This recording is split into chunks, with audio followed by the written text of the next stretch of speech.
जीवन अपमान विशेषणाची जीवन प्रत्यक्ष कृष्ण द्वैपायनाचा अपमान या व्यासाचा अपमान मानखंडना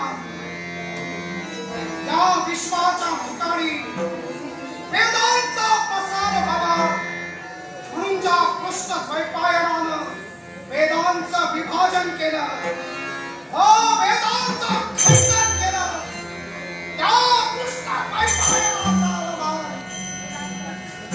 विद्याभूषित ज्ञानवंतांच्या सभेत शहाजाऊच्या मुखातून शब्द बाहेर पडले काशीच्या ठिकाणी अघटित चालू आहे काशीच्या ठिकाणी एक अयोग्य अशी घटना घडते कारण काशी ही पुण्यमय भूमी असली तरी काशी ही या कृष्ण द्वैपायनाच्या नारायणाची आहे पण नाही त्याच काशीत भक्त आणि भक्त शिवनाम स्मरण सुरू आहे तो शिवाच्या नामाचा उद्भव करतोय खरोखर काशीवर अधिकार कुणाचा तर माझ्या नारायणाचा मग कोण नाव केला तो शिवशंकर आहे ज्या शिवशंकराचा उदो काशीत होतोय हे मनाला पटलं नाही आणि म्हणूनच केवळ त्या भरसभेत महापंडितांसमोर चर्चा केली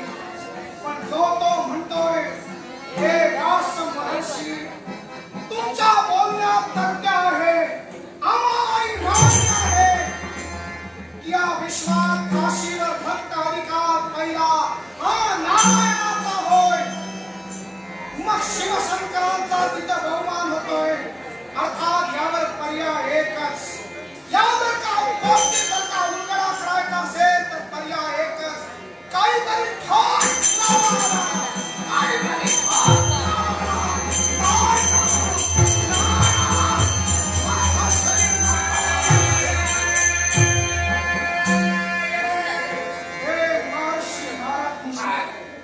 कृष्ण द्वैपायनाचा प्रणाम मंगल पिताशिवा पण तुमच्या ब्रह्मतत्वाला माझाही माननीय ओम नमो नारायणाय पण बाई सगळ्यात आज मी काय बघतोय तुमच्या आरंभने का यज्ञकुंड पेटलेली मला दिसतंय नेमकं काय घडले हे ब्रह्मर्षी अपमान अपमान या कृष्ण द्वैपायनाचा अपमान हर समय ते सुद्धा महापंडितांच्या ज्ञानवंतांच्या भरसभेत माझ्या शब्दाला असे तुमचे काय शब्द द्या व्यासपीठाच्या शब्दाला एकच काशी ही नारदपुरी कुणाची काशी कुणाची हो काशी म्हणजे माझ्या आणि तुमच्या नारायण काय मी भाषण नारायणाचा तुम्ही भक्त त्या नारायणाचे मग असं सारी काशी आहे ती नारायणाची आहे काशीची भूमी ही नारायणाची असताना सांप्रत वास्तव्य त्या काशीत शिवशंकराचं अगदी प्रत्येकाच्या अंगामध्ये शिवनामस्मरण होतंय माझ्या नारायणाला किंमत राहिली नाही माझ्या नारायणाचा अपमान होतोय याच गोष्टीला वाचा फोडण्यासाठी त्या भरसभेत महापंडितांच्या ठिकाणी प्रश्न उपस्थित केला पण लोक म्हणतोय कुठल्याही गोष्टीला ठोस पुरावा हवा ते ठोस पुरावा काहीतरी प्रमाण द्या ठोस पुरावा हवा मग मी सांगतोय ते जर का तुम्ही केला असाल तर तुमच्या जवळ ठोस पुरावा राहणार ही संगत वाढून जाणार एकच करा या स्थानाचा त्याग करा आणि असेच करा काशी नगरीतील सुवर्ण खंडाचा राजकर्ता राजा शूरसेन याच्या याचा माझा काय संबंध आहे त्याचा संबंध आहे कोणत्या उद्देशाने करा त्याला फक्त असं लावून सांगा ही काशी आहे ती फक्त माझ्या नारायणाचीच आहे पण कसं नुसतं सांगून उपयोग नाही लिखित स्वरूपात ते लिखित स्वरूपात सुद्धा राजपत्रावरती आणि राजपत्रावरती नुसतंच नाही त्या काशीची राजमुद्रा यांचा शिक्का त्याच्यावरती एवढं जर का ठरविलं हो लिखित स्वरूपात तुम्ही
तीव्र तेजोमय मूर्ती राजा शूरसेनानं आपल्या उघड्या नेत्राला पाहिली.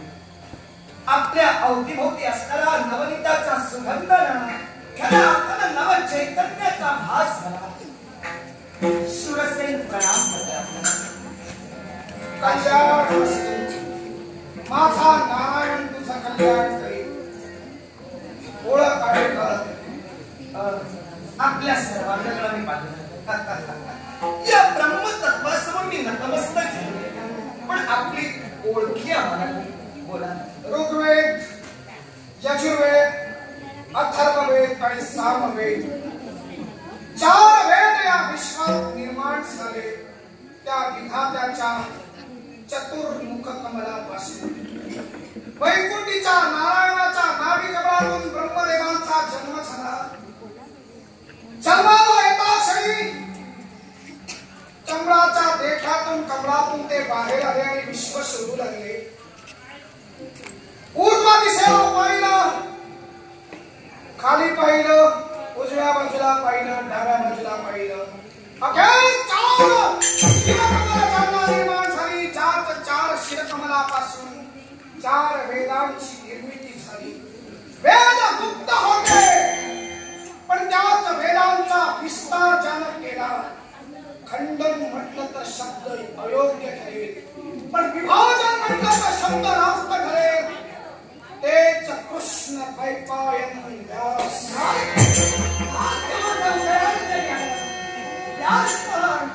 आपण माझ्या राजप्रासादापर्यंत आला. आमचे लाख लाख प्रणाम. या ओ बेटा, स्वागत करतो. आपणही बसा. बोला, काय सेवा करू? कुठलाही पाहुणचार करतो आणि मी तो स्वीकारणारही नाही. पण आश्चर्य वाटतं मला. एकच करा. कृष्ण द्वैपायन व्यासाची जर का सेवा करायची असेल तर एक राजपत्र आपलं घेऊन घ्या. त्या राजपत्रावर मी जे सांगेन ते लिखित करा. व्यास आणि त्यावर राजमुद्रेनं शिक्का मोर्तक करून आमच्या हाती सुपूर्द करा. आज मी धन्य झालो.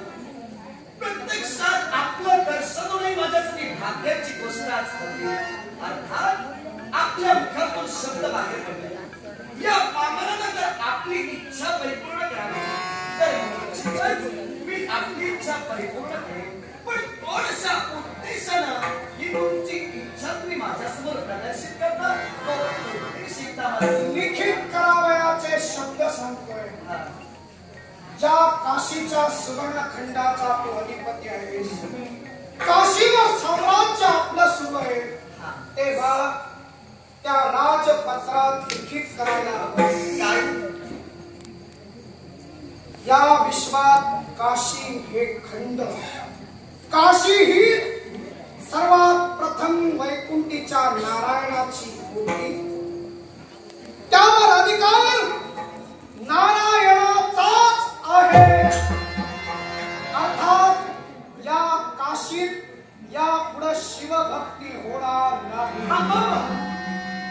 काशीत फक्त नारायणाचीच भक्ती अविरत सुरू राहणार. काशी ही नारायणाची आहे हे शब्द मला लिखित पत्राने हवे. महंत आहोत काय होता. आपल्या हातात लिहिणाऱ्या शब्दाने अचंबा वाटला माझ्या. हे शब्द आपण उतरावे आणि त्याची सत्य थोड दर्शवण्यासाठी राजपत्रात मी आपल्याला नमूद करून द्यावं की या काशीवर शिवशंभू महादेवांचा काही अधिकार नाही, तर काशीवर अधिकारी काशी वैकुंठीच्या नारायणाने निर्माण केलेली आहे. नाही मग काय बोलता आपण. मी आपल्यासमोर अधिकतम शब्दानं बोलावं एवढा मोठा मी निश्चितच नाही. पण क्षमा करा मला. लहानपण मी मोठा गाज गेला. मग शिवशंभू महादेव म्हणजे माझा देव आणि वैकुंठीचा नारायण हे दोन देव कुणी वेगळे नव्हे. तर समजा तो भावार्थ राजपत्रात तुम्ही मला नमूद करण्यासाठी सांगता, तो भावार्थ जर त्या राजपत्रात मी नमूद केला तर या दोन देवतेत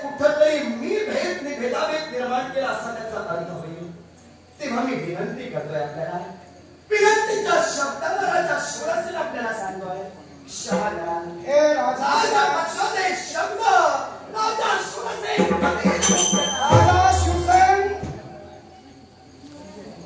सत्य हे कटू असतं आणि सत्य कटू लागलं की मनाला खऱ्या अर्थानं डिवचतं. जरूर. का कोण जाणे सत्य माहीत असून सुद्धा काशी ही माझ्या नारायणाची आहे हे लिखित करून द्यायला तुम्हाला काय होतंय? ऐका, वास्तव आपल्याला ज्ञात आहे. या तुमच्या प्रश्नाचं अधिकारी व्यक्तीनं आपल्या भूभागाची परिपूर्णपणे माहिती ठेवायला हवी. जरूर. अधिकारी व्यक्ती आपण आहात, अर्थात काशीचा इतिहास आपल्याला ज्ञात असायलाच हवा. परिपूर्ण. आणि म्हणूनच मला लिखित शब्दात काशीच्या बाबतीत नारायणाचा हक्क हे हवं म्हणजे हवं. महन, तुमचं मत अयोग्य आहे किंवा राजपत्राची गोष्ट तुम्ही मला नमूद करायला सांगतात ती गोष्ट खोटी आहे असं मी म्हणणार नाही. शाबास. कारण तुमची योग्यता मला कळत आहे. बरोबर. या विश्वात 4 वेदांना ज्यांनी सुलभरित्या घरातून 4 वेदांचं विभाजन केलं, माझ्या समोर उभी असणारी व्यक्ती, त्या व्यक्तीची महानता, त्या व्यक्तीची योग्यता मला कळते. पण ही तुमची इच्छा मी पूर्ण करण्यास असमर्थ याच्या मुळाशी कारण काय माहिती का? आपण बोललात की सत्य हे नेहमी कटू असतं. पण सत्य कटू जरी असलं तरी या माझ्या काशीचं चौ बाजूला आपण निरीक्षण करा. काशी ही शिवमय झालेली आहे. अर्थात शिवमय असणारी ही माझी काशी जर राजा या नात्यानं या काशीत शिवशंभू महादेवांचा काही अधिकार नाही, ही काशी वैकुंठीच्या नारायणाची असं जर मी राजा या नात्यानं नमूद केलं तर त्या शिवशंभू महादेवाची एकनिष्ठतेनं मी भक्ती केली, त्या भक्तीची कुठेतरी मी प्रतारणा केली असं होईल. तेव्हा हात सोडून कळकळीची विनंती करतोय तुम्हाला. नाही, मला राजा शिवसेन, मी कधी प्रजेवर अनुराग आहे त्याला राजा म्हणतात.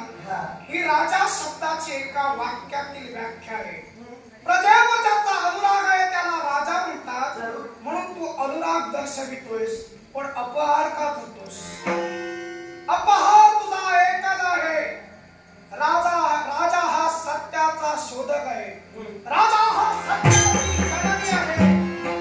आणि राजा हा कुणाचा अंश आहे मी सांगू का? जे पृथ्वीराज करते या विश्वाच्या ठिकाणी निर्माण झाले. या विश्वात पृथ्वीला नाव होतं मेदिनी, पण त्याच मेदिनीचं दोहन ज्या पृथ्वीराज कर्त्याने केलं म्हणून तिला पृथ्वी म्हणून लागले.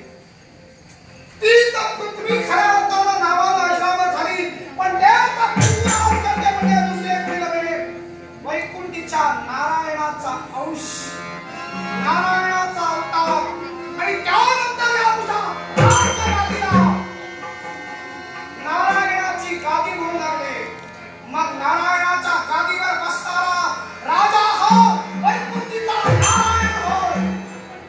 मग सांग, या नारायणानं नारायणाच्या भक्तीला सहकार्य करावं, भक्तीला तुझा लागावं, की त्यांचं अस्तित्व मिटविण्यासाठी धडपडणाऱ्या त्या देवाला सहकार्य करावं. म्हणणे आपलं रास्त आहे, पण तुम्ही तुमच्या बाजूला तुमची बाजू मांडला. मी वास्तवात जगणारा एक सर्वसामान्य माणूस आहे. सत्याचा पुरस्कर्ता राजा जरूर असतो, पण तो राजा राजगादीवर विष्णू अंश म्हणून बसतोय. त्या विष्णू अंश असणाऱ्या राजानं शिव नामस्मरण, शिवभक्ती आजपर्यंत खेळाडूंना निर्मळ मनानं केलेली आहे. मग विष्णू अंश असणारा राजा शिवात आणि विष्णूत भेदाभेद न मानता शिवोपासनावर निर्मळ मनानं करतो, तर व्यासमहन ती शिव उपासना तुम्ही खोटी कशी काय माझी ठरविता? मी शिव उपासना खोटी ठरवित नाही. म्हणूनच मी म्हणतोय, मी फक्त माझीवर अधिकार माझी काशी शिवमय झालेली आहे. अर्थात शिवमय असणाऱ्या या काशीवर मी तरी सांगेन शिवशंभू महादेवांचं राज्य आहे. तेव्हा मी पुन्हा पुन्हा विनंती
शकत नसेल ना तर कुणाच्याही या मालकीच्या गोष्टी कुणाच्याही मालकीच्या होतील. ज्या नारायणाच्या मालकीची नारायणाच्या अधिकाराची काशी मी सांगतोय ते जर का न्याय प्रविष्ट राजा शिवशंकरांची नाही हे लिखित करून देऊ शकत नाही तर भविष्यात याचा अधिकारी म्हणजे शिवच राहणार. मी तुम्हाला थेट सांगेन. काय सांगशील? सांप्रतची परिस्थिती पाहता या काशीचा अधिकारी माझा शिवा आहे. तेव्हा या आधी कोण होता हे मी बोलणार नाही. जी गोष्ट मी राजपत्रात मला लिखित करण्यासाठी पुन्हा पुन्हा सूचित करतात ती गोष्ट मी कधी लिखित करणार नाही. दुसरी गोष्ट व्यासमहल ज्या नारायणाची ध्वनी तुम्ही सांगता ज्या नारायणावर या शिवशंभू महादेवांच्याही आधी नारायणाचं या काशीवर वर्चस्व आहे अधिपत्य असं जर तुम्ही म्हणता तर मला सांगा नारायणावर अधिपत्य कुणाचं आहे? तू सांग तुझं. आता ते जर मीच सांगावं तर व्यासमहल ऐका. एक लक्षात ठेव तुझ्या समोर वेदांचं खंडन केलेला महर्षी आहे आणि म्हणूनच मला विचार नको मी व्यासमहंत म्हणूनच तुला हात दिलेले. वेदांचं खंडन केल्यानंतर विभाजन केल्यानंतर त्यातील अर्थबोध जनमानसाला खऱ्या अर्थानं ज्ञात व्हावा त्यासाठी वेदांचं खंडन केलं. माझ्या शिष्य परिवाराबाबत तुला ऐकून कल्पना असेल. शिवाय अथर्व ऋग्वेद आणि सामवेदांचं बाजूला राहू दे यजुर्वेदाबाबत ज्ञान असेल कारण यजुर्वेद हा यज्ञ प्रेरणा देतो. या विश्वात यज्ञ अधिकार मग अश्वमेध यज्ञ असू दे वाजपेयी यज्ञ असू दे अथवा राजसूय यज्ञ असू दे याचा उच्चारण हा कोण करतोय? यजुर्वेद करतोय. ज्या यजुर्वेदाचा वापर तुम्ही आपल्या जीवनात करतात त्या यजुर्वेदाला 2 शाखा निर्माण झाल्या. या कृष्ण द्वैपायनाचे शिष्य म्हणजे याज्ञवल्क्य. या याज्ञवल्क्याने शुक्ल यजुर्वेदाची निर्मिती केली.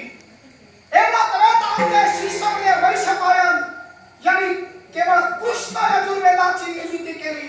त्या यजुर्वेदाच्या जीवावर तुझ्या राज्यात यज्ञ चालू आहे तेव्हा मला बोलायला लावू नकोस. तू सांग काशी ही नारायणाची नाही कशी? ऐका मी तुम्हाला पुन्हा पुन्हा सांगेन या विश्वाचा आदि पुरुष म्हणून ज्या माझ्या शिवशंभू महादेवाकडे या विश्वाला पाहिलं या शिवशंभू महादेवांची भक्ती मुळात वैकुंठीचा नारायण करतोय. अर्थात वैकुंठीच्या नारायणावरही शिवशंभू महादेवांचा अधिकार आहे. मग काशीवर जर तुम्ही म्हणतात वैकुंठीचा नारायणाचा अधिकार आहे तर ज्या वैकुंठीच्या नारायणावर ज्या शिवशंभू महादेवांचा अधिकार आहे मग ती काशी शिवशंभू महादेवांची जाईल. मी ठामरित्या सांगेन. कशी तुम्ही ऐका या विश्वाच्या पाठीवर सुदर्शन चक्राच्या प्राप्तीसाठी वैकुंठीच्या नारायणानं शिवशंभू महादेवांची भक्ती केली होती. ही गोष्ट आपल्याला ज्ञातच असेल. मग वैकुंठीचा नारायण आपला देव सुद्धा शिव तत्व खऱ्या अर्थानं ओळखून शिव चरणाशी नतमस्तक होतो. मग त्या शिव तत्वाचा वैकुंठीच्या नारायणाचा भक्त अवैर कसा काय करतोय? मी अवैर केला तो काशीबाबत. कारण ज्या नारायणानं केवळ सुदर्शन प्राप्तीसाठी भक्ती केली तेव्हा सहस्र कमळ वाहिली होती. एक कमळ तुझ्या त्या शिवानं लपवून ठेवलं. परीक्षा होती. तुम्ही काय करता अंगाशी आलं की सत्व कसोटी परीक्षेला जबाबदार ठरता. ते लपवून जाणून बुजून ठेवलं तेव्हा नारायणानं आपला नेत्र कमळ दिला. त्या गोष्टी मला सांगतोय. मग या विश्वाच्या ठिकाणी ज्या ब्रह्मदेवांचं शिरकमल तुझ्या शिवानं तोडलं खरं तर तुझ्या म्हणणार नाही कारण माझ्या नारायणाचा अंश आहे. मला बोलणं सुद्धा योग्य वाटत नाही तुझ्याशी. ज्या नारायणाचा अंश तू आहेस त्या ब्रह्मदेवांचं शिरकमल त्या शिवशंकराने तोडलं. तेव्हा त्यातून एक कृत्या निर्माण झाली. ती कृत्या शिवशंकरांच्या मागे लागली. तेव्हा तुझा तो वैरागी शिवलहर या काशीत येऊन लपला. ती नारायणाला काशीत लपवायची संधी दिली. तेव्हा अनेक वर्ष झाली शिव काशीत लपून बसले बाहेर पडत नाही. हा विचार प्रत्येकाला त्रास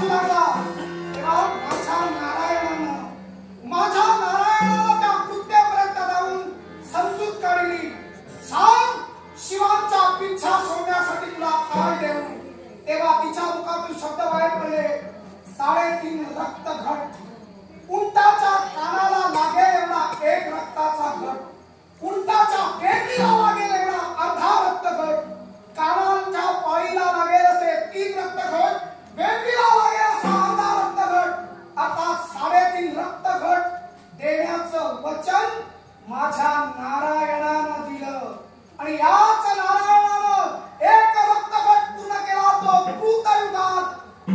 तो सुद्धा कुणाच्या अवतारानं? भार्गव परशुराम या अवतारानं. रेणुका माता आणि जगदंबी यांच्या बाबतीत घडलेली सहस्रार्जुनाची कृती म्हणूनच 21 वेळा पृथ्वी निःक्षत्रिय केली. दुसरा घट रक्ताचा परिपूर्ण केला तो राम अवतारानं. रावण सैन्याचा वध केला आणि उंटाच्या कानाच्या पाळीला लागेल एवढा दुसरा घट त्या कुत्त्याला प्यायला दिला. आणि तिसरा रक्तगट सांप्रत द्रौपदीच्या बाबतीत घडलेल्या महाभारतीय घटनेनं परिपूर्ण केला. आणि राहता राहिलेला अर्धगट परिपूर्ण करणार तो माझा नारायण कुठल्या तरी वेगळ्या अवतारानं असेल. मग सांगा लागेल जर 3.5 रक्तगट एवढा रक्तगट माझ्या नारायणानं तुमच्या शिवाची भक्तता करण्यासाठी दिली तर तुमचा शिवश्रेष्ठ तो कसा? माझा शिवश्रेष्ठ आहे. माझा शिवश्रेष्ठ आहे. आता कसा तो आहे का जी कृत्य शिवशंभू महादेवांच्या मागे लागली. शिवशंभू महादेव काशीत लपून बसले हे तुम्ही सांगितलं. मग मला सांगा ज्यावेळी सागर मंथन झालं त्या सागर मंथनातून ज्यावेळी मेरू पर्वताची रवी आणि वासुकी सर्पाची दोरी करून सागराची घुसळण झाली त्यावेळी हलाहल विष बाहेर आलं. ते हलाहल विष या विश्वातील कोणत्याच घटकानं पचवलं नाही. ते पचविलं ते माझ्या शिवशंभू महादेवानं. मग माझा शिवशंभू महादेव श्रेष्ठ नाही कसा? अरे विष पचविलं म्हणून काय मोठा झाला?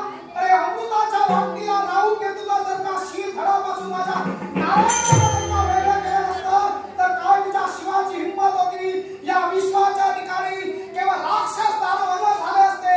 आणि ज्या देवतांचं तुम्ही पूजन करतात ना ते हे व्रत मानव राक्षसांचं प्रणाम गावलेले असते.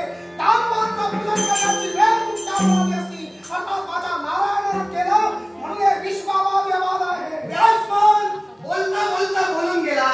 शिवशंभू महादेवांनी काय झालं ते विष प्राशन केलं म्हणून काय मोठा झाला?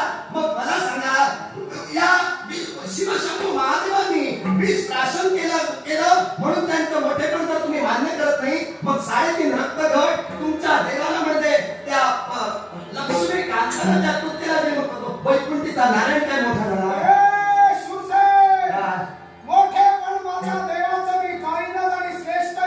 मग मी सुद्धा माझ्या देवाला मोठेपण लावून काशीसाठी लागली. ज्या शिवाला नारायणानं काशी बहाल केली शिवया तुझ्या काशीत राहू लागले. मग सांग जेव्हा काशी दुष्काळ निर्माण झाला अवर्षण पडलं तेव्हा जबाबदार व्यक्ती शिव होता ना. मग त्यावेळी शिवानं काशी सोडली आणि मंदराच्या पर्वतावर मंदराचलाची इच्छा पूर्ण करण्यासाठी गेला. तेव्हा शिव मंदराचलावर गेले तेव्हा काशीचं रक्षण करून करणारा प्रश्न निर्माण झाला. तेव्हा प्रत्यक्ष ब्रह्मदेवानी भक्ती करणाऱ्या दिवोदास राजाला ज्याला रिपुंजय म्हणतात त्या रिपुंजयाची पत्नी म्हणजे अनंत मोहिनी त्याच रिपुंजयाला त्यांनी दिवोदास नाव दिलं आणि 80 सहस्र वर्ष काशीचं राज्य तुला महान करणारे त्याच काशीच्या ठिकाणी अनेक वर्ष दिवोदासांना झाली. तुझ्या शिवाला काही जमेना शिवाला विरह सहन काशीचा होईना म्हणून शिवानं तेरेला टाकायला सुरुवात केली. अरे त्या दिवोदासाची संपत्ती नव्हे तर त्याला छळ करण्यासाठी त्या तुझ्या शिवानं अरे अग्नीला सांगितलं चल काशी सोड काशीत राहू नको मला काशीत जायचंय. तेव्हा दिवोदासाला धडा शिकवायचाय. तेव्हा अग्नी आपलं कार्य करण्याचं बंद करू लागला. अग्नी काशीतून निघून गेला. अरे राजा तू अरे प्रजापालक राजा च्या समोर असणाऱ्या प्रजेला पंचपक्वान्नाचं शिजन केवळ जेवता येऊ लागलं नाही कारण पंचपक्वान्नाचं भोजन शिजेन असं झालं. अरे अग्नी प्रदीप्त होईना यज्ञयाग होईना. तेव्हा त्या दिवोदासानं सांगितलं आणखी कोण देव शिल्लक राहिले चला देवा हो या काशीतून निघून चला. आणि त्याच दिवोदासानं एकटा अष्टदिक्पाल बनून या विश्वात सूर्यनारायणाप्रमाणे प्रदीप्त झाला. अरे काशीत सूर्यासारखा त्या दिवोदासानं पाहिला. अग्नी म्हणून स्वतः प्रविष्ट झाला आणि अग्नीच्या रंगे करून सर्वांच्या मनोरथा पूर्ण करू लागल्या. मग सांग त्यावेळी त्याला बाहेर काढण्यासाठी नाना प्रकारचे प्रयत्न झाले. अरे नको नको ते प्रयत्न मला बोलायला आता लाज वाटते, कारण या देवाने केलेला कुकर्म माझ्या नारायणाला नव्हे, शिवांना काशी हवी होती म्हणून नको नको ते केले जाऊ टाकले आणि अखेरच्या क्षणी केलं ते काय? त्या नारायणाला सांगितलं आमच्या कटात सामील हो. त्या दिवोदासापर्यंत त्या गणपतीला एका ब्राह्मणाच्या रूपाने भविष्य सांगणारा म्हणून पाठविलं आणि अगदी बरोबर 21 दिवसांनी केवळ तुझ्या ठिकाणी ब्राह्मण त्याला फाशी दे म्हटलं. तो माझा नारायण त्या कटात फसला. त्या नारायणानं दिवोदासाकडून वचन घेतलं, ते सुद्धा ब्राह्मण रूपानं. तेव्हा दिवोदासानं सांगितलं, नारायणा अरे मी तुला ओळखलं. या जगाचा परब्रह्म आहे, या काशीचा खऱ्या अर्थानं अधिकारी आहे. ज्याचा अधिकार आहे त्याला काशी दिली जाणार. आणि म्हणून दिवोदासानं ब्राह्मण रूपी वैकुंठीच्या नारायणाला काशी बहाल केली आणि तेव्हाच केवळ तो वैकुंठ मोक्षाला गेला. मग सांग, जर का दिवोदास हा काशीतून होता तर तो शिवशंकरांना केवळ काशी बहाल न करता माझ्या नारायणाला फार छान बोलला. दिवोदासाचं प्रकरण अगदी स्पष्ट करून तुम्ही सांगितलं. सांप्रत जर पाहायला गेलं ना तर हाच दिवोदास सदेह वैकुंठी उद्धरून गेलेला आहे. तो कुणामुळं? माझ्या शिवामुळं. माझ्या शिवाच्या त्या लीलेमुळं प्रत्यक्षात ब्राह्मण कुमाराचा वेश त्या वैकुंठीच्या नारायणाला धारण करावा लागला आणि त्याला सदैव वैकुंठी माझ्या देवाने घातलं. माझ्या देवाचं इथं श्रेष्ठ पंचाशी आलं की शिंगावर घेऊन बाजू मारायला मोकळे होतात.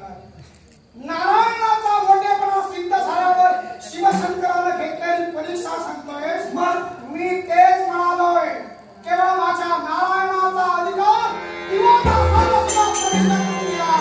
आता काशीवर एकच अधिकारी नाही, माझा नारायण. मी मान्य सगळी करणार नाही. हिंदीचं पत्र घे.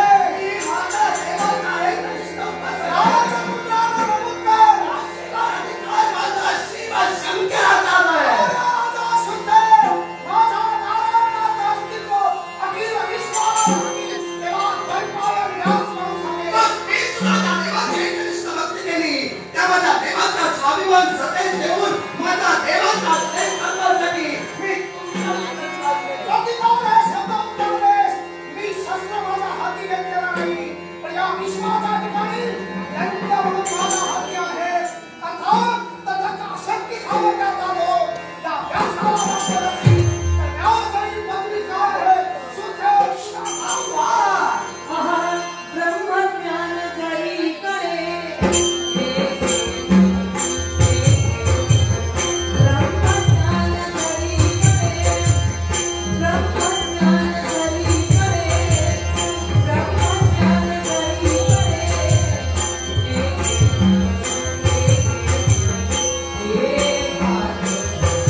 आनंद गावडे नमस्कार.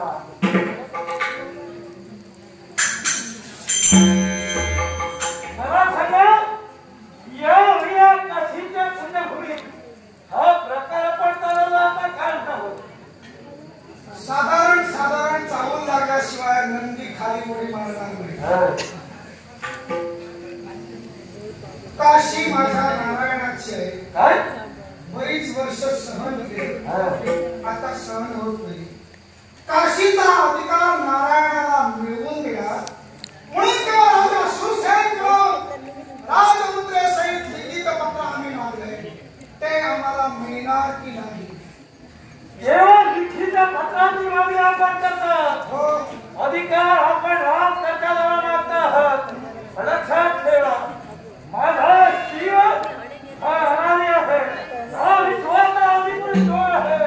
आणि असं त्याच्यापासून विश्वाची निर्मिती झाली. त्याच्या माझ्या शिवशंकराचा अधिकार या समर्थन आहे. हे नंदिकेश्वरा, काय ते? अनंत युगाच्या ठिकाणी माया सर्वांना मिळाली. अनंत विस्तारण अभ्युगत आरोग्य तांबूल तांडज भिन्न भिन्न युक्त अंगगत मनारंज विश्वावसु अलंकृत कृत देता द्वापर आणि कली अशा युगाच्या ठिकाणी ती फिरते. तेव्हा या युगात सत्ता कुणाची अधिकार कुणाचा हे व्यासांना तू शिकवण्याची गरज नाही. फक्त काशी कुणाची आहे हे आम्ही तुम्हाला नक्की केलं. तेव्हा तू सुद्धा राजाची समजूत काढ आणि काशीवर माझा अधिकार नारायणाचा अधिकार सिद्ध केल्यानंतर आज शिवभक्तांच्या माथी तुम्ही शक्तीचं लोकर ठेवताय. याला कारण काय असेल? माझ्या शिवाच्या अस्तित्वातून निर्माण झालेलं हे काय रुद्राक्ष आज ते धारण करण्यात न करण्याची शक्ती. रुद्राक्षरी घालतच नाही, जर मी शिव मानतच नाही. तरी तुम्ही मानत नसाल तरी त्यात रुद्राक्षाच्या मातीमुळं आज जगाला कळून जात आहे. या विश्वाचा कल्याण होत आहे. मला सांगा, या विश्वाच्या ठिकाणी प्रत्येकाला व्यक्ती स्वतंत्र आहे. महत्वाचं कुणी कुणाची भक्ती करावी, कुणाची करू नये हे आपण का म्हणून सांगावं. ज्याच्यापासून हे विश्व निर्माण झालं त्या विश्वनियंत्याची भक्ती करा, पण त्याच्या खाली असणाऱ्या पदाधिकाऱ्यांची भक्ती करावी हे सक्तीचं जोखड नाही. काय अर्थातच काशी ही फक्त नारायणाची आहे, म्हणजे काशी फक्त भक्ती नारायणाचीच व्हायला हवी. तिथं शिवशंकराची भक्ती व्यासाला मान्य नाही. हे राजकुमार या वेळांचा विभाजन आपण केला, त्यात आठवणारा माझ्या शिवाची स्तुती देखील आपण केला. आज माझ्या शिवाचा हा गुन्हा होता. देवतांतील 33 कोट देवतांतील घटकांना कुठंतरी स्थान द्यायला हवं, म्हणून अथर्ववेदात तुझ्या देवाला स्थान दिलेलं आहे. तेव्हा इतरांचा वेद तुझ्या देवाबाबत जास्त काही सांगत नाही. इतरांच्या देवतांना देवाला स्थान दिलेलं आहे. तेव्हा लोकांच्या गोष्टी माझ्याशी वार्तालाप करू नकोस. फक्त ही काशी माझ्या नारायणाची हेराफेरी सांगा. एवढी काळजी जोपर्यंत या वृत्तीच्या लोकांना जीवाचा खरं हे शक्य होऊ देणार पण तसा जर माझा परिणाम होईल, या काशी तुमचा पाप झाला तरी काय? काशी ही माझा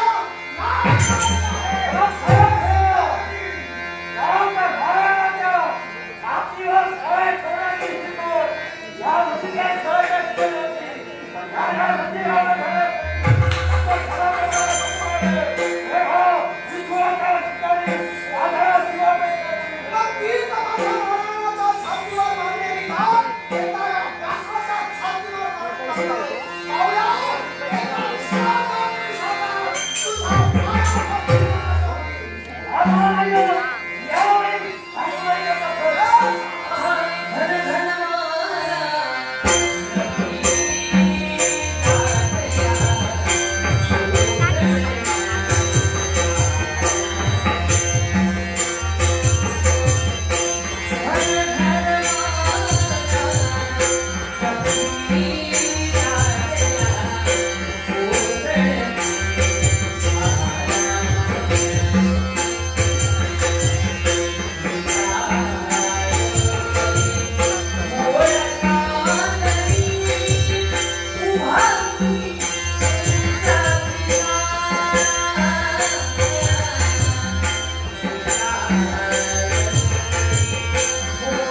प्रकार? तत्वाचा वाद. तत्वाचा?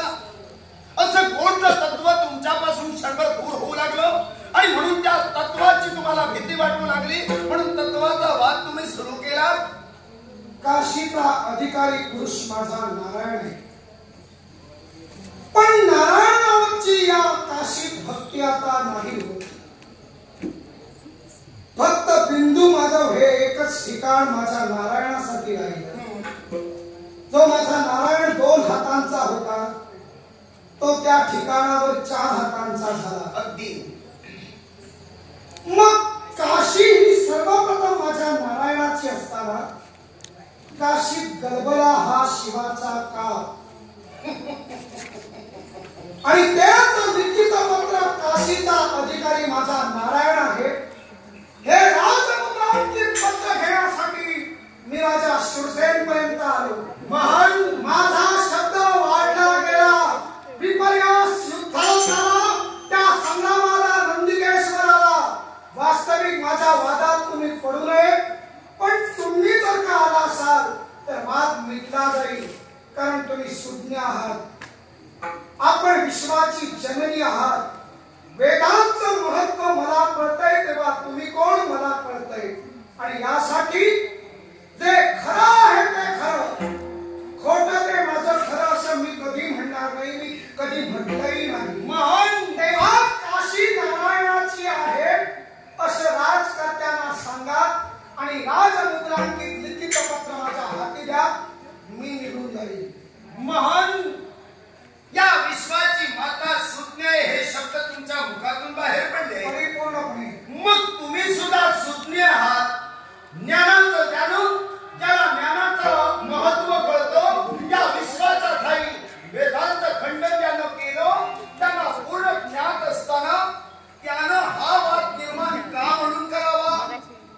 फक्त काशी नारायणाची आहे म्हणून तुम्हाला लिखित पत्र हवंय. मी सांगते ऐका, अगदी तुमचं म्हणणं रास्त आहे. काशी ही नारायणाचीच आहे. मी नाही म्हणत नाही, कारण जे सत्य आहे, जे वास्तव आहे, जी प्राप्त परिस्थिती आहे, ती कधीही कुणाला बदलण्याचा अधिकार नाही आणि कुणाला फोडण्याचा अधिकार नाही. पण माझ्या एका प्रश्नाचं उत्तर तुमच्याकडून हवंय. विचारा. महान ज्या नारायणाची काशी होती त्या तुमच्या नारायणानं ही काशी माझ्या सौभाग्याच्या घराला म्हणजे शिवशंभू महादेवांना दिली. त्या देण्या अगोदर त्या काशीवर अधिकार नारायणाचा होता आणि नारायणानं ती काशी दिली कुणाला? शिवशंभू महादेवांना. म्हणजेच त्या नारायणाचं त्या काशीवरचं अधिपत्य संपलं की राहतं हे फक्त मला सांगा.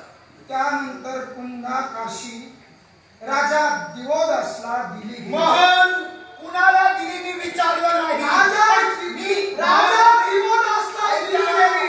मी तेच सांगतोय. मी काय प्रश्न केला? माझ्या प्रश्नाचं उत्तर मला वळणं नको आहे.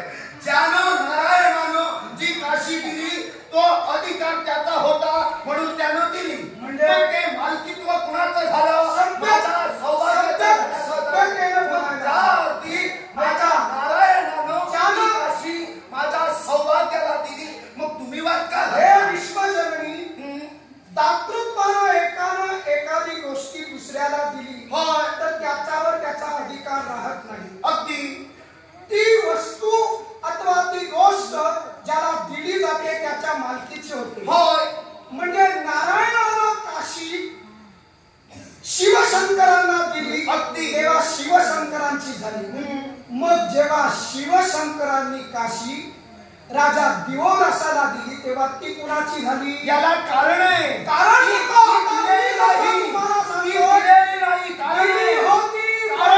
ब्रह्मदेवाच्या साक्षीवर शिवशंकरांनी राजा दिवोदासाला काशी दिली. आता दिल्यानंतर अधिकार तुम्ही म्हणता देणाऱ्याचा संपतो, घेणाऱ्याचा सुरू होतो. मग दिवोदासाच्या राज्यात तुम्ही तुमच्या तत्वाच्या 64 योगिनी सुद्धा तिथं जाऊन प्रत्येकाच्या घरात सांगू लागला तुमच्या घरातील बाळणपण आम्ही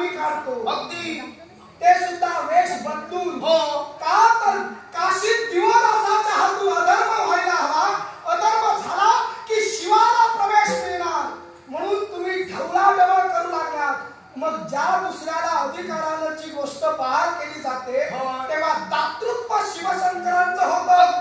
शिवांचा अधिकार संपलेला होता. होय. मग दुसऱ्याचा अधिकारात ढवळाढवळ करणाऱ्या या 64 योगिनींच्या अधिकारीनं मला विचारलं आहे. फक्त मला तुमच्याकडून एका प्रश्नाचं उत्तर आहे. आम्ही ढवळाढवळ केली नाही. तुम्ही ज्ञानाचं ज्ञान देणार आहे. तुम्ही तुमच्या बुद्धीला तुमच्या ज्ञानाला एवढा विसर का म्हणून पडावा त्याला कारण आहे. मी असं का म्हटलं. मग जर का तुम्ही हे तुम्ही सांगतात तर विश्वाचा नारायण आणि शिवशंभू महादेव, शिव हृदय विष्णू आणि विष्णू हृदय शिव, माझा शिवानं विष्णू हृदय शिव आणि शिव हृदय विष्णू यानं कधी भेद केला नाही. मग तुम्ही त्या भक्तांना हे सांगू कोण कोणाच्या हृदयापासून विभक्त झाला हे अजूनही कोडच आहे वेदांना. असू दे. कारण आहे तुम्ही या विश्व ज्ञानापासून वंचित राहा. कोणी तुम्ही देवानी सोडवा. महाराज गुप्त वेद आम्ही पटवून जगाला सांगतो. तेव्हा गुप्त वेदांचं समीकरण वेदांचं विभाजन खंडन मिळाला मगाशी विभाजन करून मी जगाला दिलेलं आहे. तेव्हा एकच सांगेन की काशीचा अधिकारी नारायण आणि शिवशंभू मिळाला म्हणून सांगतो. अखिल विश्व जलमय होतं. तेव्हा दोन वृक्षाच्या पानांची एकमेकावर उधळण झाली आणि एकमेकावर पानं आली. तेव्हा एक बालक जन्माला आलं. त्या बालकाचा पाय पाण्याला स्पर्श करताच या विश्वातलं पाणी सर्व आटलं. तेव्हा त्या बालकानं एकच अशी ओरड घेतली, एकच असा आवाज दिला. तेव्हा बालक अदृश्य झालं आणि एक अवकाशात शक्ती निर्माण झाली. त्या शक्तीचं दुभाजन झालं. तेव्हा एका बाजूला नारायण, एका बाजूला शिव निर्माण झाला. तेव्हा शिव पहिला की नारायण पहिला हे सांगू नका. काशीमाच्या शिवाचे मी तुमच्यासारखा भेदाभेद सांगू शकत नाही. मग नारायणाची काशीचा अधिकार सांगा. मी काय म्हटलं. ज्या नारायणानं कधी भेदाभेदाचा विचार केला नाही. शिव हृदय विष्णू आणि विष्णू हृदय शिव, ज्या देवांचा एक अवतार आहे हे तुम्हाला माहित आहे. मग तुम्ही ज्ञानापासून या इतरांना अनभिन्न का करता. माझा देव मोठ्या मनात मागणाऱ्यांना नव्हे. तुम्ही का मागताय. मी त्याचा देवाच्या निस्सीम भक्तानं ज्याला वेदांचं महत्व कळलं आणि वेद खऱ्या अर्थानं विष्णुमय आहेत हे ज्याला कळलं त्याला जर का त्या अधिकारी व्यक्तीची वळती या विश्वाच्या ठिकाणी अधिकार कुठं आहे हे जर का सिद्ध केलं नसेल तर तो मला डाग आहे. तुम्हाला डाग आहे. वेदाचा सांगता तुम्ही, पण ज्या नारायणानं कधी सांगितलं नाही, ज्या भक्तीपासून तुम्ही या भक्तांना वंचित करण्याचं कर्तव्य करत आहात. या काशीच्या ठिकाणी तुम्ही काय माजवता आहात, अधर्म माजवतात असं मी तरी ठामपणे देवा भक्ती झाली. तुम्ही भेद निर्माण करून देण्याचं कर्तव्य करता. तो या क्षणापासून थांबवा. काय करेल काही प्रसंग निर्माण करा. व्यास भान नव्हे, व्यास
आपण गती पण करत असतात बाळ नंदी सोड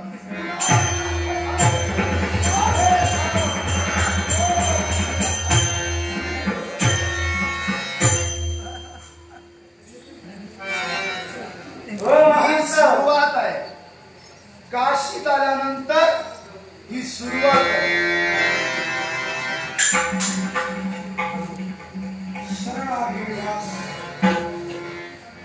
मी सतत धरीन हे चरण सेवक खरा म्हणून या आजी मला माफ मजला करा केलं निघालो मी काशी केलं शरण आल्याला या भीष्माच्या हातेनं केली क्षमा काशीत जो मी अपप्रचार केला अजूनही विचारात बदल करा काशीत तुम्ही शिव नामस्मरण बंद करा म्हणून अपप्रचार केला तो मी थांबवितो थांबवायलाच हवंय या काशीत शिवाचं नामस्मरण असंच सुरू राहू दे सत्तेच राहायला हवं असंच सुरू राहू दे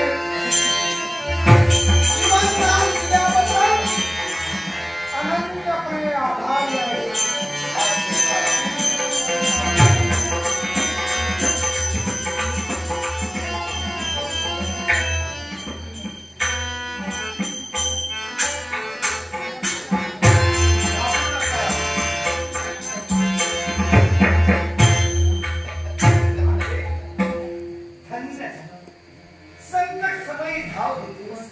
मूर्तिमंत स्वरूपाचं तुझं दर्शन या पामराला